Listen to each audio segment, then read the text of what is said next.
Let me then tell you up front how much I appreciate all of you as members of JINSA and what you do for our military. There has been no question, as long as I've been involved on the periphery of JINSA and watching all of you and watching your unwavering support of our airmen, our soldiers, sailors, and Marines. I can't tell you how grateful I am, and certainly all the leadership of the military, past and present, for what you do for all of us. So, again, it's a pleasure to be with you this afternoon. What I'd like to do then is turn to, for a few minutes, and talk about some observations, and then, as Jim said, open up for questions after that. And as you all are, I am very worried about current events on the Korean Peninsula. But also, as Jim tried to talk about there too, is that JINSA is so widely respected that when you start talking about it, if possibly the sky is falling, then sometimes the sky could fall, and that's not the case, or nor what I want to do. I just want to give you the facts as I know them, and really talk about some of the issues there and what's going on from my point. Certainly I've not talked to anyone about it other than what I've read and my experience over there. But maybe the first place to start for all of us today is to start right, in fact, today, and then maybe work our way backwards and see if we can tie it all together. Right now today, South Korea is finishing up holding live fire drills off of all three coasts. This comes immediately after last week, where we did combined U.S. Naval and Air Force exercising featuring the USS George Washington and all our air component assets within the country, South Korea, as well as in the neighboring countries. Admiral Mullen just finished up today a visit to South Korea, and he was there to specifically reaffirm our commitment and our treaty obligations, not only within the UN framework, but our bilateral relationships with our extremely important ally, South Korea. I guess I would want to know what most of you already know, is South Korea is a wonderful ally. If you talk about what they've done in Iraq or what they've done in Afghanistan, or when they sent 6,000 soldiers that, in fact, died within Vietnam along our side, there's been nobody that's been there with us through thick and thin other than South Korea. The same goes for us, for them. The one thing that Admiral Mullen said in recently when his trip there was he was committed to more combined training exercises. You know, I understand that completely, and we do need more. But I'll tell you, ladies and gentlemen, we are busy over there today. We train hard all the time. And when I was there, and certainly those that in their watch after me, you know, training and maintaining the level of combat expertise we need to do to be ready to go at a moment's notice was our number one job. Also, you know, obviously, as you all know, newly in place is Korean Defense Minister Kim Kwon-jin. He has, on board in the last week, has changed the rules of engagement in which he has now invoked the right to self-defense in future attacks by the North. And in fact, in his press announcements, he discussed airstrikes openly in the press if they were needed. And let me make sure that everyone understands the right to self-defense and the rules of engagement are different in the way he talked. Right of self-defense means that you can act first and report later if intelligence or other kinds of indicators show an impending attack of some sort against your forces, to civilian population, or to your territory. And then, again, this is a significant difference from the previous policy, essentially where they absorbed the first blow before they reacted, which was a holdover from the previous presidents other than President Lee, and certainly led to the resignation of Defense Minister Kim Tae-young. Let me also tell you that I know both Minister Kim Kwon-jin, who was previously a chief of staff of the ROK military, as well as Kim Tae-young, the recent minister that just resigned, who also was the chairman of the Joint Chiefs there. I know them both personally, and they were my friends. I would tell you both of them are outstanding warfighters, both aggressive and assertive, and I know that the present minister, Kim Kwon-jin, will do a magnificent job and certainly do the right thing if his country is attacked again. Also, as you all know, Secretary Gates is in China. I know he is working hard and having frank meetings with the senior leaders of the Chinese military as well as their government to make sure they know that we expect more from them to help to dissuade the situation and clearly tell North Korea that the aggressive role and the stance that they're taking is unacceptable in world opinion, and certainly in their benefactor state from as China is to North Korea, make sure they exert their dominance there and change the status quo that we're seeing now. Also this week, President Obama has discussed the crisis with the Chinese president and asked for direct China communications to prevent any further aggression and acts. Also, what's interesting to know is the UN is also discussing official sanctions, and the International Criminal Court is in fact discussing whether and studying whether they should that the North Koreans have committed war crimes by the indiscriminate shelling of civilians on the island that took place earlier, or actually 2 weeks ago now. You know, some diplomats and scholars say that what is going on is business as usual for North Korea. They create a crisis to gain other concessions. In fact, remember, they had 10 years of the Sunshine Policy where they used brinksmanship to gain huge sums of money and resources from the South. In fact, during that period, it's interesting that the South Koreans gave more financial resources and food aid and all kinds of resources to the North Koreans than their benefactors, China, did. And again, you know, remember, under the Sunshine Policy, former Presidents Kim Dae-jung and Roh Moo-hyun created a relationship which allowed the North to bully everyone in the region. Both President Kim Dae-jung and President Noh went and visited North Korea to further their Sunshine Policy and tried to acquiesce and try to bring the North Koreans into the international fold, which obviously we see is certainly not working. Another group, as you probably have read in the press, certainly thinks of all the recent belligerent activity, and certainly it could be a way predictable, is preparing for the succession of Kim Jong-un and from Kim Jong-il. You know, again, obviously, if you look at father to son and from grandfather to son, and one of the things they want to do is for Kim Jong-un is show his strength and again gain the allegiance of the military and the senior or upper class within North Korean society.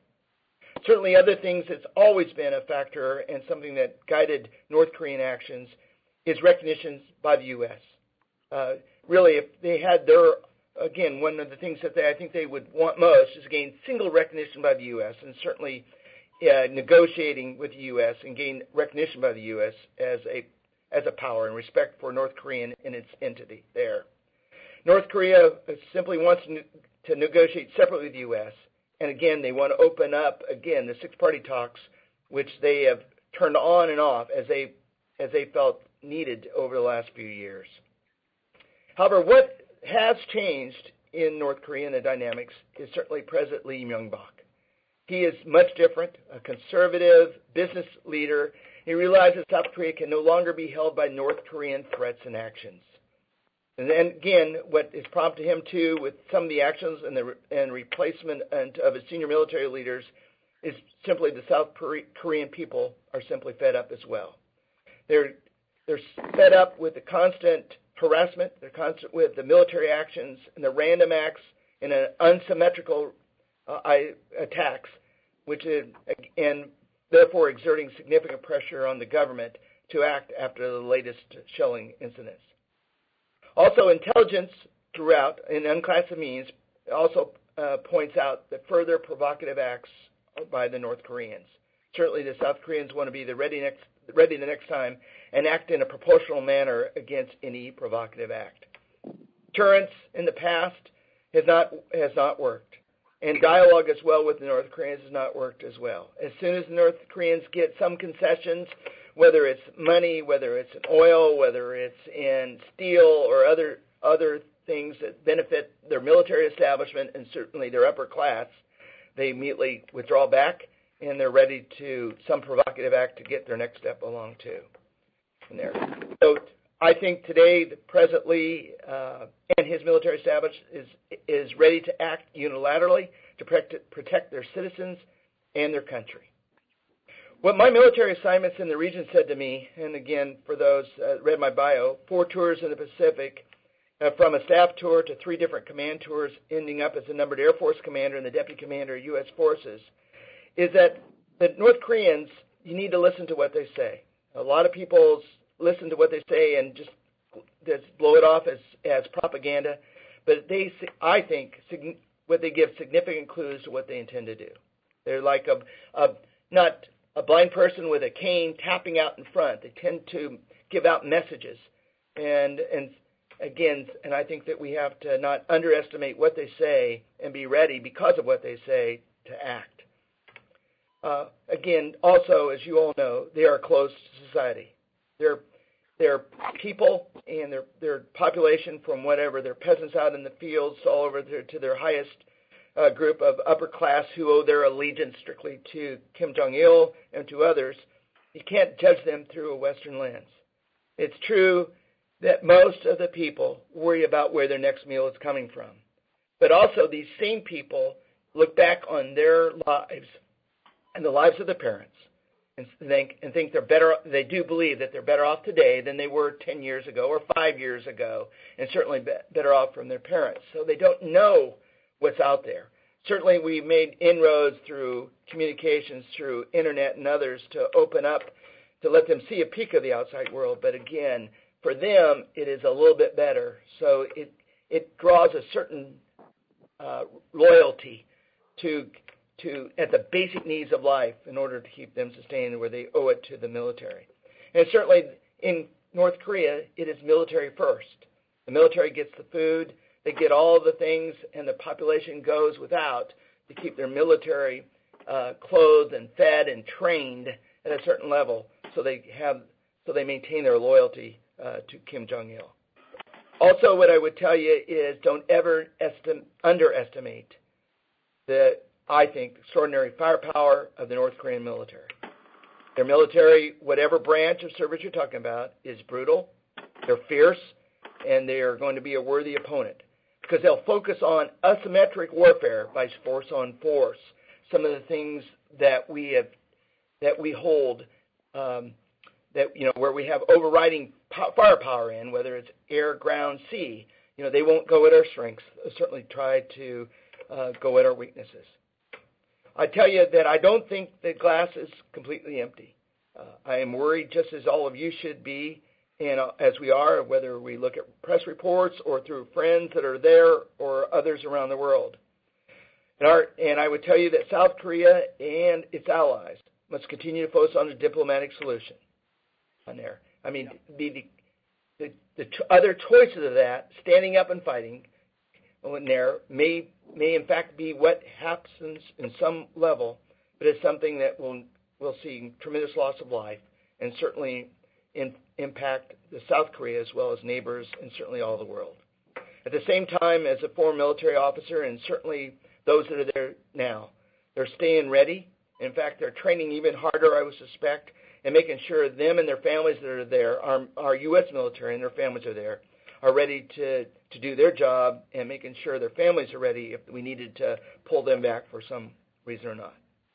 So today, I'm worried because I think there is a high flash point, and there possibly is a hair trigger that it takes, mature judgment and people that look at the second, third order effects to make sure that a minor skirmish or reaction to some provocative attack doesn't come into limited or into warfare or come into all-out war. I think leaders there need to keep all the communication channels open, whether they're direct communication channels or through intermediaries, but we need to be able to scale back if an incident happens and make sure that we're ready to ratchet up in proportional measures as something does. So those are my thoughts, and I'm certainly just honored to sit here and talk through and give you my personal opinion on some of these things if you have questions. But again, for all of you there in JINSA, you have truly my respect for what you do in support of our military. So thanks a lot. Thank you, Steve. I appreciate that very much. Let's keep the decorum as much as possible. I'm sure there are a bunch of questions. Would anyone like to go first? And I'd like to know what kind of response you feel there's going to be to this moving of the international border as of this morning, south of that island. I would tell you that we'll watch that real close. We refer to those islands and Waipido as the Northwest Islands, and there are actions that are specific actions that are required, I think, for anyone there to do that. I would tell you we need to watch that very closely with it and with response. The northern limit line was an arbitrary line that was put on the UN force side with really no response from North Korea or its benefactors, Russia or China, in 53. It was arbitrarily because simply they had to have something that defined the 30th parallel or whatever it was to take it out to sea as far as the international boundaries. So I think these lines and negotiated lines there, we've got to watch and see what the reaction to as we go through there. I have no doubt that the artillery and the other things that are positioned to rain artillery shells on those islands is still there and ready to go. So the answer about whether it's moved south or north, I really can't say. I do say that I would be surprised if the South Korean leadership would allow them to take away that island or take anything or further limit their ability to take care of their South Korean people that are on the island or the military defensive positions they have it on as well. Is there another question for Steve? Thank you, Jim, for your question, which I would like to ask again. Are we, and I mean by we, I guess the United States, at the brink of war in the Korean Peninsula? Just how much are we committed to joining the fray? Should there be a small skirmish or a larger one?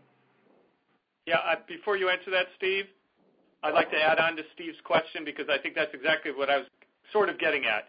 How much can the South Korean society take from the North before their own military has to make some tough calculations and their civilian leadership has to make some tough decisions?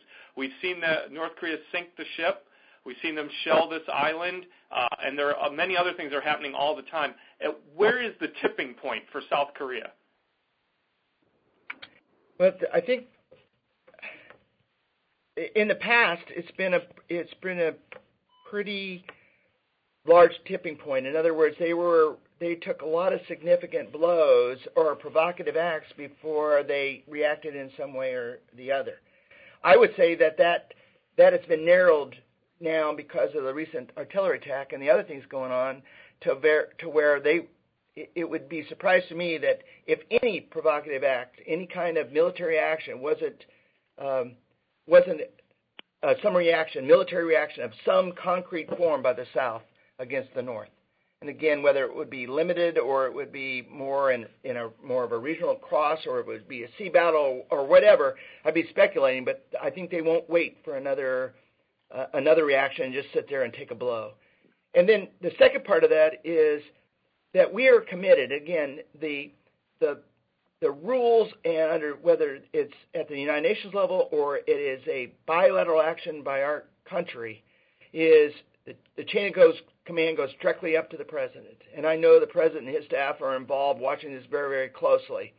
And again, as Admiral Mullen, our chairman, just re-emphasized to the Korean people and certainly to their leadership that we were there and we stand by.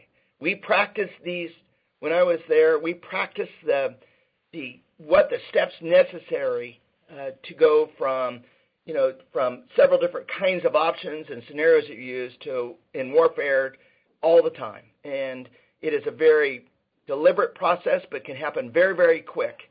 And I would tell you that if the South Koreans are at war, the U.S. will be there beside them. Oh, that's good. Next question. Yeah, hi, Nick. Thank you very much, General, for that excellent presentation. A couple of questions which really have to be factored in concerning what an American response would be. Firstly, does the United States have sufficient resources to fight a third war, number one? And secondly, in your opinion, would the American people stand by a presidential decision to fight that third war? Great questions, and I would submit to you that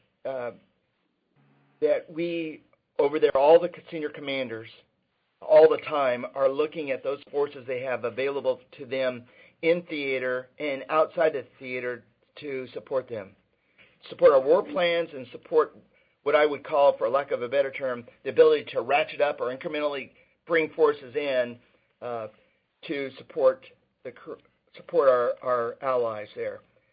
I would say yes, that we have sufficient forces, but I would say that it would be dominated right now by air and naval forces. And that's really because of how much we've extended our Marines and our soldiers on the ground in other wars. In regards to American people, their ability, what they would do, I would tell you is that I would say, why wouldn't they? I mean, these are people that, we have, I don't know what the number is, but certainly we know it's probably, in the few million of Korean Americans living in our country. We normally have 250 to 300,000 Korean students going to U.S. schools. I mean, our countries are closely linked, and I would say that we would come to their aid with it. I guess I couldn't speculate that someone would say no, that we're not going to because we're involved at some level somewhere else. So I would tell you that I think the American people will be supportive. It would be extremely tough with it, and again, I think we have the assets, but the other thing about the assets is the ability to get them in there in a timely manner. It's going to take time, and certainly our naval forces and our air forces are what we would react to quickly, and then bring other forces forward as our commanders would say. Thank you. Steve, Charlie May, have we taken any action to move additional air and sea forces into the theater except for the forces that were there for the pre-planned exercises? Charlie, I don't know that, and if I did, I would speculate it. I would tell you that I think it's a matter of prudence to make sure that forces and commanders at whatever level it is, squadron, battalion, group, regiment, certainly are watching what things going on, and people that have timeline requirements for deployments and things like that would be ready to go more than they would be in a war mode versus just sitting there in day-to-day activities. Is there another question? Yes, just curious about the use of the F-22, which was not incorporated in the recent exercises. Apparently that stealth fighter would be most useful, should, it ratchet up. Are we committed to finally putting the F-22 in combat? Yeah, absolutely. That's the reason, if you look what we've done, what the Air Force did, if you look where we positioned the wings for the F-22, we put a wing in Alaska, we put a squadron in Hawaii with the Air National Guard with an active duty component to it. And that wasn't just because those are nice sunny places or Alaska a nice place to hunt and fish. It's because of how quick they can react to what's going on in the Western Pacific. Also, we routinely have F-22s now in and out of Guam and other locations, not only from a clear signal to our allies in the region, but also to any potential adversaries that this aircraft here and it's going to be used and used very effectively, if not only as a deterrence but in warfare if we needed to. So yeah, it's there. Now, if you ask me if we had enough or if of that brilliant airplane, I would tell you absolutely not. And again, that's a different day and a different subject. Okay, thank you. Alban, I have a question. General Wood, when we were in South Korea as a JINSA group some years ago, we visited an Air Force hospital that had never had a patient, never had an assigned doctor, but was fully equipped to care for a great number of casualties if necessary. Do we still maintain that very large military hospital? We do, and a lot of that I can speak for all the services, but let me just talk about the Air Force. And there, we all have what we call warm bases there that we keep assigned airmen there that were, when I was there under my command at different bases, a lot of the bases were joint bases with the Korean Air Force, that we are ready and in a warm status with all the equipment, all those things that we need to conduct operations. All we needed was the air crew, the maintenance people, and the aircraft. And we really kept them all ready to go all the time. So, yes, there are facilities there anticipated for all kinds of needs from hospitals and other things that are ready there as our support and of our commitment to South Korea.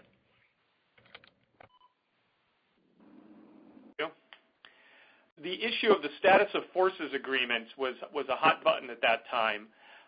Can you just bring us up to speed on where we stand regarding our facilities on the Korean Peninsula? Yeah, I can. For a couple different reasons. One of my responsibilities as the Deputy Commander of U.S. Forces, I was responsible for the status forces agreement during my command with it. And essentially nothing has changed in regards to the status forces agreement.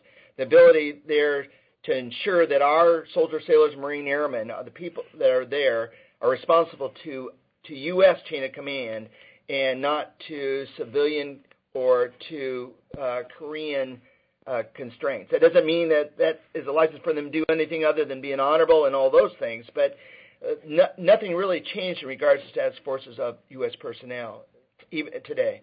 Yeah. Also, regarding the physical, our facilities, I remember we did visit the Marine Corps, I guess you'd call it a maintenance facility for the training range at Pohang, which is not covered by status of forces agreement. And, they live there year-round, and it's pretty darn primitive. And it was explained to us that it stays that way because being not covered by SOFA, the military is loath to invest money in it. Is that still the situation with that facility? No, Jim, it's not. And in fact, much like that we've done, not to the scale that the Japanese done in the Japanese Facility Improvement Program, we've taken available monies that's given to us by the Korean government and invested in our facilities, into our training ranges, and to other area things to improve them. If you went to the Marines location near Pohang today and you went there, you would be extremely proud of what our Marines have done there in giving our Marines the kind of place that those that are there on the peninsula all the time, and certainly those that come to train, have to live in. Now, again, for big exercises that we have, our big exercise each year, remember it's thousands of people that we bring over there. So tents and other things is still the normal way to bill our people. But for the things that you went to down there before, it's not the same now. You'd be very, very proud of what's there. And that's the same for all our forces over there. We have Camp Humphreys, Osan, Kunsan, our Bear bases, our other posts, and naval facilities and stuff have all improved. Now, let me go one step further for you all. Remember, we've had a couple of initiatives that have been ongoing since you all were there, since General Tully was in charge. We have what we call a land partnership program, and then we have a Yongsan relocation program. The land partnership program is agreement between our two countries' governments to move U.S. forces that were north of Seoul across the entire DMZ, moving them south of Seoul. And that's been an ongoing program. And in fact, when I was there, we closed 9 of 18 camps north of Seoul that had U.S. forces. In other words, now what we do is we have U.S. forces still there, same commitment, but they're not in between the South Korean forces and North Korean forces along the DMZ. The South Koreans patrol and protect it. We have UN forces that watch over that, ensure that the UN rules are adhered to, but U.S. forces are in a different position now, certainly involved with it and still capable of responding at a moment's notice, but it's different now. So those changes have gone on. One other thing that has gone on, and it was my responsibility when I was there for General Bell at the time, now General Sharp, that's currently the 4-star commander, is what we call the transfer of operational control in wartime to the Korean military and Korean government. The timeline for that over the last few years was 2012. It's been pushed back to 2015 now, to where the Korean, it's their country, they would lead in warfare. Today, with us supporting, today is that General Sharp takes over at a certain point, whatever tripwire or whatever indicators or whatever our two presidents agreed to, and then the Koreans work for him. In the future, they will work side by side with the South Koreans in the lead. And I'm very comfortable with that. It's because we train so hard with them, and I'm confident in their expertise and their level to command. Excellent. Thank you. Well, I guess then at that point, Steve, I'd like to thank you on behalf of JINSA and for everyone on this call.